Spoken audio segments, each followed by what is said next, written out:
yeah, I have frogged this guy probably at least 4 or 5 times now.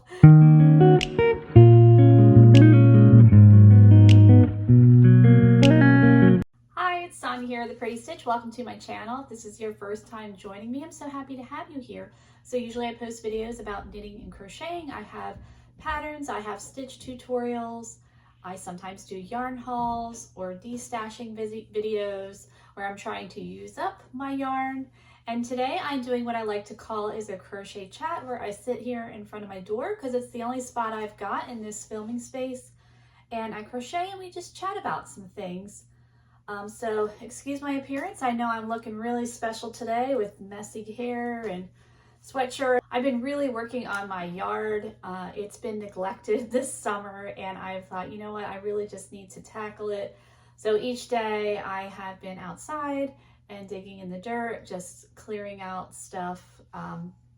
So that's why I look like the way I do today. But today I am going to be crocheting. So this shawl that I have been featuring for a while, I feel like forever, and the reason why it's not done yet is because I keep tweaking it, I guess is the word. Like I'm stopping and starting and stopping and starting because I like a lot of it, but I was just trying to like get it perfect, what I think is perfect. So yeah, I have frogged this guy probably at least 4 or 5 times now, and I think I've got it to where I like, and now I'm basically on the home stretch as far as finishing it. I'm basically just going to crochet until I use up this yarn, and it's that kind of a project where you could use a variety of yarns and hook sizes to make this. Now this yarn is that Hobie yarn, which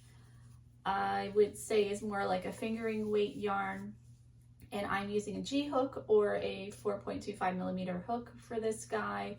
But you could definitely use heavier yarn if you want, or even finer yarn, you know, a different size hook. You know, there's definitely a lot of options with this guy. So I don't have too much to share on the channel. I did post a new video, 18-inch doll project, the Cinderella dress. So if you're interested in that, you can check that out. I'll put a link in the description box for that guy. And like, what is going on? This yarn, I did get it at a thrift store, which I mentioned before, and it has a lot of knots in it, and that's probably why it was in the thrift store. So I have a lot of ends, because what I've been doing is when I see a knot, I just take it apart. So there's, I'm not sure, yeah, like here we've got some ends, but this kind of yarn is sometimes nice because this Hobie yarn, it's called, I believe, Cotton King. I'll double check, but I'm pretty sure it's Cotton Kings, and it has a very loose twist. So let me see if I can show you. Like some yarn is wound really tightly where this yarn is not. It's a very loose twist, which sometimes can be nice. So when you are weaving in ends, especially in a lace project, you can actually take apart each like part of the yarn and then weave in just, you know, really small strands of yarn instead of like a big you know, chunk of yarn. Because sometimes when you have a lace project and you're weaving in ends, then if it's, you know, like a real open tight project, the ends are going to show like where you wove in. So when you have yarn like this, you can kind of hide it a little bit easier. So it will be a little bit of work and time when it comes time to weave in the ends. And normally I would probably weave in as I go, but because I have unraveled or frogged this project so much, I you know, have decided not to, because if I wove them in, it's a real pain in the neck to try to find where you wove in the ends if you do need to take it apart. So that's why I haven't done it yet. But I think I have hit the sweet spot with this project. I mean, I do like it. I just, you know, really want it to look its best, and so that's why I keep taking it apart. But yeah, so hopefully next time I do one of these chats, this project will be done. Hopefully, we'll see. I might still be weaving in ends. That's probably going to take longer than actual crocheting now. Hopefully not. But yeah, so hopefully I'll have this project up. Yeah, I did the Cinderella dress is finally up, and that's in 2 parts. So if you like to crochet doll clothes, especially these are 18-inch dolls like American Girl doll, that's what we have in this house. And there are a whole bunch of different type of 18-inch dolls. I think the ones they sell at Walmart are called My Life, and those are actually really nice dolls, and they're very reasonably priced. I think they're under $30, and they're pretty dolls. They're very nice. They have all different types, all different skin tones, hair color, eye color, you know, pink hair, purple hair. Like, I've seen all different types of those dolls, and I think they're actually really, really cute. So if you have a little girl that, you know, would like a doll like that, and you don't have the money to buy an American Girl doll, because those dolls are a fortune. We're blessed to be able to have some. 2 of them were actually gifts my mom with her granddaughters when they reached a certain age. If they wanted those dolls, would purchase one. I think it's when they turned 8 years old, she would get an American Girl doll, that their you know, the one that she wanted. So like my oldest daughter, she got Josefina when she turned 8 years old, because she had earrings. That's the only reason why she wanted her, I think, is because she had earrings. I forget the origins of that doll, but her name's Josefina. But yeah, I think the main reason why my daughter wanted her was because she had earrings. And then my other daughter, she wanted this doll called Sage, and Sage owned a horse. And my other daughter is a horse lover. She was when she was little, and she still is, and she's almost an adult. She's not quite, she's a senior. So today was the first day of school and of her senior year, and it's weird because it's my last kid in the regular school system. So I keep thinking this is the last time I'm going to be filling out all that paperwork. So if you have a child in school, you know what I mean. And also, she's not riding the bus this year because she's driving. So that's weird too for me, and she was a bit of a nervous wreck. And I think she's actually on her way home right now as we speak. And she was very nervous because if any of you went to public school and drove to school, you probably remember how crazy school parking lots are. I know for myself, I drove my senior year, and it was literally every man for themselves. I had gotten a little, I mean, I wouldn't even call it a fender bender. Somebody backed into me, but I had such an old car, and one of those huge, like I call them like tuna cruisers, but it was a 76 Dodge Dart, massive car, and you could fit like 7 people comfortably in that car. That's how big it was. And the trunk, you probably could have hid like 5 more people. My friends, like, they love that car. It had vinyl seats, so it was brutal in the summertime, but you know, we could definitely pile in there, and we were comfortable.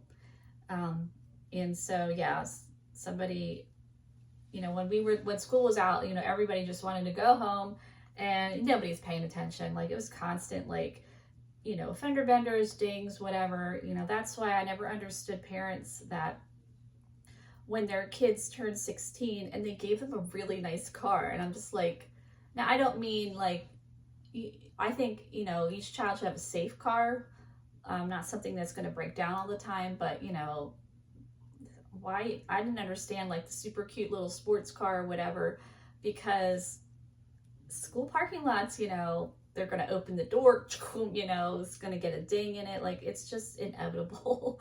So it was fine me driving that car because, you know, it already was a little banged up, and that thing was like driving a tank. It really was. But yeah, that was some memories. It only had AM radio, so that was fun. Not really. Definitely wasn't a cool car. I had a friend who was like, I can't believe you're driving that. Like, that is so embarrassing. And I said, well, who has a car and who doesn't have a car? I had a car and she did not. So I was like, you know what? It might not be the cutest, but at least I have wheels. At least it takes me from A to B, and I was thankful to have it. It had belonged to my grandparents, and then they just gave it to my parents. We used to live next door to my grandparents, so it was always like our extra car when I was a kid. So when I started driving, then I got the extra car. Now, it wasn't necessarily my car, even though I kind of called it my car, but it really wasn't. So like if my mom needed it or my dad needed it, because if their cars were in the shop, then I had to relinquish my rights to that car and take the bus, which, you know, was horrible when you were a senior, you know, just, taking the bus is the worst thing that could happen to you. But, you know, that didn't happen too often. But yeah, that primarily was mostly my car, and my friends at school would joke around. They actually called it the family heirloom when they found out that it had belonged to my grandparents, and they basically gave it to us. So they're like, oh, it's a family heirloom. And I'm like, yeah, okay, not the type of family heirloom you really want, but yeah, it definitely, you know, got me to where I needed to go. And, you know, I have fond memories of that car. Yeah, that was something else. But yeah, it ended up, a friend of mine, her dad actually bought it. It was funny. He loved that car, and it had little issues like the gas, like the meat, I don't know what it's even called. So, you know, when you look at your car and it tells you how much gas you have, and there's that little like needle, and it, you know, moves up if it's full or it moves down if it's empty. Well, that was like kind of broken. So you never exactly were sure how much gas you had in that car. So that was always fun. And then I remember there was something with the brakes. The brake pressure would like leave, I guess. So like I remember hitting the brake, and you know, you feel that pressure, but then it would go I mean, it always stopped, but you know, that was a little disconcerting. But yeah, her dad loved that car. So when I eventually bought my first car, because my parents were not going to buy me a car, they were like, we bought our first cars, you buy your first cars. And they really didn't have the money. I came from a large family, so I know I was okay with that. Like, I knew from a young age that I was going to have to do that, so it wasn't like it was a big shock of like, oh, I have the worst parents, they're not going to buy me a car. Like, no, that was pretty much, you know, explained to me at a young age. So I was saving up, and so when I did eventually buy that car, my own car, then yeah, my dad sold it to my friend's dad for, I think, for like $400 or something, and he was thrilled. The funny thing was, though, I had a lot of like people come up to me and ask me if I was selling the car, like young guys. I think they wanted to soup it up or something, so it was kind of funny. But my friend's dad had asked a while ago when I went to pick her up. I don't know, we were going out or something, and I picked her up, and he happened to be like working outside or something, like, and he came up to me and he's like, if you ever want to sell this car, I'd be really interested. And I was like, okay, I'll tell my dad, you know. And I told my dad that. So then when we did go to sell the car, my dad asked him first, and he was like, yes, I want this car. So he bought it. So I have no idea what happened to it after that. But yeah, that was the story of my first set of wheels. And yeah, my daughter, I didn't buy her a car. She is driving her dad's car, which my husband died almost 3.5 years ago. So when he passed, my son drove the car. That ended up being his car for a while. And my son just bought his own vehicle. And so then it now is going to his sister, younger sister. Now, my other daughter, we were able to get her a car.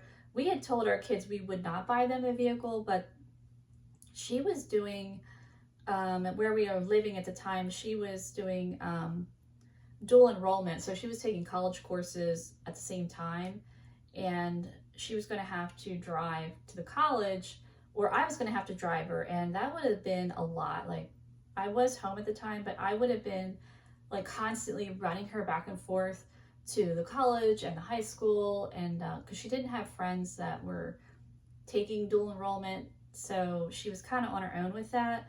So my husband was like, well, you know, he just started to poke around and see like what was available as far as cars. And then this opportunity came up, but it was really reasonable and a really cute car, nice car for her, you know, used.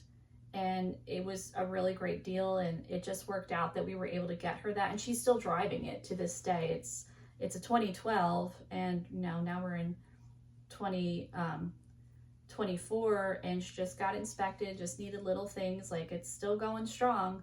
We're a Toyota family. So where we get our car inspected, they were joking. They're like, oh, you're the one, you have the fleet. And I'm like, yeah. I said, yes, we've just added to the fleet, because when my son got his own vehicle, he bought another Toyota. So we now have 4 Toyotas in the family. We are the Toyota people. We like Toyotas. So yeah, so we were able to get her that, but you know, it's just one of those things that just kind of worked out, and she did kind of need it for going back and forth to the college and high school, and it, you know, it worked out. But yeah, so my youngest daughter now is driving that car, so hopefully she'll be home soon. She's really nervous about backing out of the, you know, the parking lot. It's her first year driving to school, so, you know, like I said, school parking lots can be something else. But yeah, didn't mean to go off on that tangent. But yeah, so what's going on with the channel? Just trying to keep putting out content as far as crochet stuff, knit stuff. I actually, every Christmas I do 12 days series where I do one pattern every day for 12 days leading up to Christmas. And I can put some links if you're interested in other 12 days that I've done in the past. So I've been really trying to think about what to do this year, the theme. I've done hats, I've done cowls, I've done like themes, like 12 days of warmth. I did 12 days of like winter wear, anything wintry, like hats, gloves, scarves, things like that. Last year's was 12 days of quick gifts, so just quick makes that you can make and give people, like coasters, and like I did like a little bag for like soap, I think an ear warmer, just things that you can make quickly. And this year, I think what I'm going to do is 12 days of ear warmers, because they are quick makes and they're fun to make, and I do want to have some knit patterns as well, and I don't knit as fast as I crochet, so I thought I really wanted to incorporate like more knit items in my 12-day series. So I thought I can knit some ear warmers, I can do that. So that's what I think we're going to do. I have some ideas, and now I have to start filming that, because I'm always running like the end of the wire with that stuff. Like, it's always crunch time, and I get so stressed out because it's Christmas time, but I like doing it, so I don't want to, you know, stop doing it. So I thought, you know, I really need to get on the ball and just start pre-filming and, you know, kind of write down what patterns I want to do and get started on that. So, and then the nice thing that I could do is I'll be able to donate them, because I do run a knit crochet ministry at my church, and we always have this donation around the holidays, like Thanksgiving, Christmas, where it's called the Hat Mitten Tree. But anything, doesn't have to just be hats or mittens, and you know, it could be anything like that you would wear outside in the wintertime. So ear warmers for sure. So I thought if I get a bunch of those done, then I can donate them to the Hat Mitten Tree, and then they go to you know, various organizations throughout the community to benefit the community. That's what we try to do in our group, because we, you know, I don't want to just have it be a club where we just, you know, sit and crochet or gossip, which, you know, we don't do that. We talk, but, you know, we don't gossip, but you know, I really want to make things, you know, to benefit other people. So the hat mitten tree is nice. We're also going to be doing something for veterans. They always do a sale every year for to benefit. It's a veterans ministry, and they'll send. They also send things to people like that are especially in our community or church that are serving overseas. Like my son-in-law, I have a son-in-law that's currently deployed overseas, and they will send care packages and things like that. So they always have this sale every year to, you know, so they can buy stuff and do things like that, and also things for veterans and things like that. So I think we'll be making things like that because they like to sell crochet kitchen items. Apparently they're hot sellers for some reason. Yeah, that'll be something else we'll be doing. So a lot of things kind of coming up, but I think I am going to need to go and see how my daughter made out with her first day of school. So I'm going to do that. But I hope you enjoyed this crochet chat, and if you did, please like and subscribe, and thank you so much for watching. Bye!